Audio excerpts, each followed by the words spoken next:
Estamos no ano 50 a.C. Toda a Gália foi ocupada pelos romanos. Toda? Não. Uma aldeia povoada por irredutíveis gauleses ainda resiste ao invasor. E é assim que começam sempre as aventuras de Asterix e Obelix, do qual vou falar hoje no nosso canal de história. Vocês provavelmente já devem ter visto um desenho ou uma história em quadrinho, principalmente no seu livro de português, pelo menos no meu tinha, sobre Asterix e Obelix. O baixinho e o gordão que lutam contra os romanos o tempo inteiro. Mas afinal, quem são os gauleses Asterix e Obelix? E quem são os gauleses, afinal de contas? Então vamos para o nosso vídeo de história de hoje. Asterix e Obelix é uma série de quadrinhos criada por René Goscinny e Albert Uderzo na França em 1959, sobre as histórias de uma tribo gaulesa que resiste aos ataques de Júlio César. Como sabe, se você já estudou na escola, Júlio César conquistou boa parte da Europa. Ele praticamente se estendeu desde o leste europeu até Portugal, onde hoje é Portugal. E isso inclui a região da França onde viviam as tribos gaulesas. Tanto que hoje a nacionalidade francesa também se associa aos antigos gauleses. Mas então, e o roteiro é o seguinte da história. Júlio César conquistou toda a Gália, e nós vamos falar disso no vídeo de hoje. No entanto, uma tribuzinha continua sempre resistindo aos legionários romanos, ou seja, ao exército de César. E como ela resiste? Porque eles têm um druida.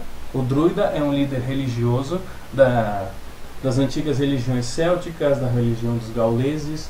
Ele é um líder, ele é um curandeiro, ele é, digamos, um feiticeiro, entre aspas, que criou uma poção mágica que dá força sobre-humana a esses gauleses. Então esses gauleses usam dessa força para espancar em toda hora as tribos, as legiões romanas de Júlio César. E Asterix é o que mais toma essa fórmula mágica, porque ele é o campeão da tribo. E Obelix não toma a fórmula, porque quando ele era pequeno ele caiu dentro do caldeirão da fórmula mágica. Então ele tem força sobre-humana o tempo inteiro, já que a fórmula da poção ela é limitada, ela tem um limite de tempo. Então por que eu estou falando do Asterix e Obelix? Além de ser uma das minhas histórias em quadrinhos favoritas, por ser tão divertida e por ter um monte de piadas históricas, o contexto histórico de Asterix e Obelix é muito interessante e eu acho que é uma introdução muito legal para se fazer aos seus alunos ou a você mesmo que gosta de história, sobre tanto a história antiga quanto a história atual, já que Asterix e Obelix usa muito piadas da época dele ou de décadas assim, do século XX em geral, sobre história atual. Infelizmente hoje no século XXI já não tem tantas histórias do Asterix, devido ao falecimento e aposentadoria dos seus criadores. Mas você vai encontrar muitas referências históricas bacanas em Asterix. Mas qual a referência principal de Asterix? O próprio nome Asterix vem de um líder gaulês, que na verdade ele era aquitano, chamado Vercingetorix. Quem foi Vercingetorix? Vercingetorix, um herói nacional da França, foi um líder de uma tribo gaulesa que conseguiu reunir todas as tribos da Gália ocupada por César e comandar uma rebelião contra ele justamente na década de 50 a.C. A rebelião foi tão forte e tão persistente e ele conseguiu unir tantas tribos e tantos povos diferentes que o próprio César teve que intervir na Gália para garantir a vitória das tropas romanas. E aí é um dos quadros mais famosos dessa batalha, que Asterix faz uma paródia muito engraçada em um dos seus álbuns chamado justamente sobre o escudo de Vercingetorix. Eu acho que é o escudo Arveno, se eu não me engano. Num desses quadros retrata que Vercingetorix, depois de perder na batalha de Alesia, se rende a César e joga suas armas ao pé do conquistador. Mas Vercingetorix vai com uma dignidade histórica tão grande que César perde totalmente a dignidade dele. Vercingetorix é levado e ainda mantém sua dignidade como líder até Roma, onde é exibido em praça pública, blá blá blá, e todo aquele circo que os romanos fazem. E olha que é interessante. Aí tem uma coisa interessante na história de Vercingetorix. César não quer que ele vire um líder, ou depois de morto, ou seja, não quer que ele vire um mártir. E como impedir que ele vire um mártir? Justamente não matando ele em batalha. Então César prende Vercingetorix nas masmorras em Roma, onde ele morre na prisão. e morrendo na prisão não tem memória. Assim ele queria evitar de construir uma memória em cima de Vercingetorix, porque um mártir ocasionaria que uma hora as tribos gaulesas, ou que moravam na região da Gália, que é a França, iam acabar se revoltando de novo contra Júlio César. E então Vercingetorix, vocês podem reparar pelo próprio nome, foi a inspiração principal para Asterix e Obelix. Aliás, se você reparou no sufixo, nas histórias de Asterix e Obelix, cada povo tem um sufixo diferente, para indicar que eles são do mesmo povo. Essa é uma das características mais engraçadas da história de Asterix. E aí vocês se perguntam, nossa, mas Júlio César então conquistou a França? Sim, Júlio César conquistou a França. Aqui, mostrando para vocês, no mapa, nós vemos toda a extensão do Império Romano. Como vocês podem ver, os romanos conquistaram desde Portugal até o norte da África.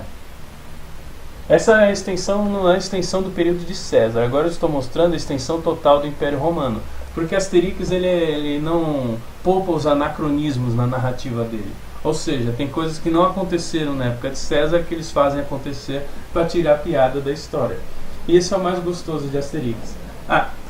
E vocês se perguntam, a região da Gália então está aqui, onde hoje, eu não sei se dá para ver direito, nós temos poucos recursos no canal, onde hoje é a região da França. Aliás, eu recomendo a vocês, se vocês acharem no sebo, esse Atlas da História do Mundo, que foi editado pela Folha de São Paulo. Muito interessante esse Atlas. Ele já está meio fora de circulação, mas você ainda encontra em sebos assim. Eu gosto muito de sebos por causa disso. Você ainda encontra, ele é muito bom, com boas informações e mapas muito bons para você usar em sala de aula, ou se você gosta de história mesmo.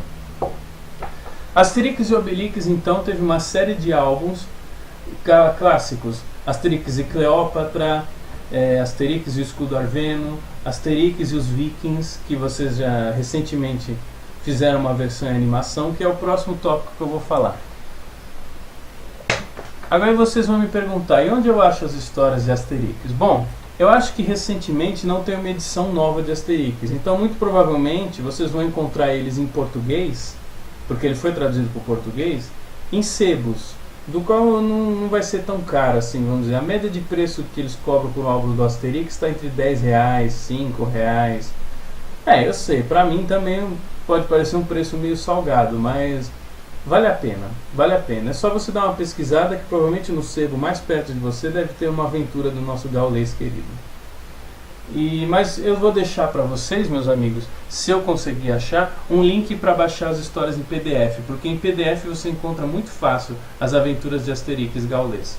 Asterix também teve algumas versões de jogos, de videogame, uma delas inclusive para Mega Drive, chamada Asterix and the Power of God, se eu não me engano. Asterix e o Poder dos Deuses, que conta a história do escudo também. Muito legal, e com uma trilha sonora de músicas eruditas que muito boa, muito bom esse jogo, eu recomendo mesmo. Asterix and the Power of the Gods, a trilha sonora e a jogabilidade são muito boas. E também ele teve muitas versões para cinema, tanto de animação, e animação eu recomendo Asterix e Cleópatra da década de 60, que é muito engraçada, Asterix e os Vikings mais recente, também baseada no álbum Asterix e os Normandos, que são os Vikings. E essa é uma coisa engraçada do Asterix que eu esqueci de comentar, é que muitos povos que você vai encontrar são estereótipos dos povos que vivem atualmente na região. Eles são baseados nos povos atuais, ou eles têm características atuais. Por exemplo, Asterix e os Bretões, eles fazem uma paródia com os ingleses. Asterix e os Normandos, algumas coisas da Noruega de hoje. Asterix e os hispânicos, Asterix e os próprios gauleses vivem se retratando as diferenças regionais da França nos povos gauleses. No álbum Asterix e a Volta pela Gália, que é muito engraçado. E eu vou deixar o link para vocês curtirem todas essas histórias de Asterix. E ele teve algumas adaptações em vida real. Eu não lembro de nenhuma assim especial porque eu não gostei muito. Eu não achei muita graça assim, mas são filmes legais para você assistir. Aliás, eu recomendo aqueles que o Obelix é interpretado pelo grande Gérard Depardieu. Aliás, se você conhece Gérard Depardieu, sabe que esse cara adora fazer filme de história, né? Não tem um filme de história da França que ele não tenha participado praticamente. Mas é isso, gente. Então eu recomendo Asterix como essa opção para você se divertir com o mundo antigo, ou mesmo se aprofundar na pesquisa do mundo antigo, e a história de Roma, também de Júlio César, que é sempre mostrado frustrado pelo que ele tenta sempre conquistar essa parte da Gália. E eu recomendo então, gente, as histórias de Asterix e Obelix como uma até mesmo como introdução à história, para você entender, aliás, é bom até para você entender como funcionava o Império Romano na época, com todos os anacronismos, mas você vê como Roma cuidava das suas colônias. Enfim, é uma boa dica, e eu vou tentar deixar os links das animações e dos quadrinhos em PDF para vocês na descrição. E eu recomendo que vocês vão atrás desse Atlas da História do Mundo, que eu ganhei da minha tia Tânia. Muito obrigado, tia Tânia. E recomendo então. E eu recomendo que vocês deem uma passada no canal Uma Hora Fora do Relógio, que está com vídeos muito legais e com humor muito legal. E é isso, gente. Assalamu alaikum, e divirta-se com o nosso gaulês favorito.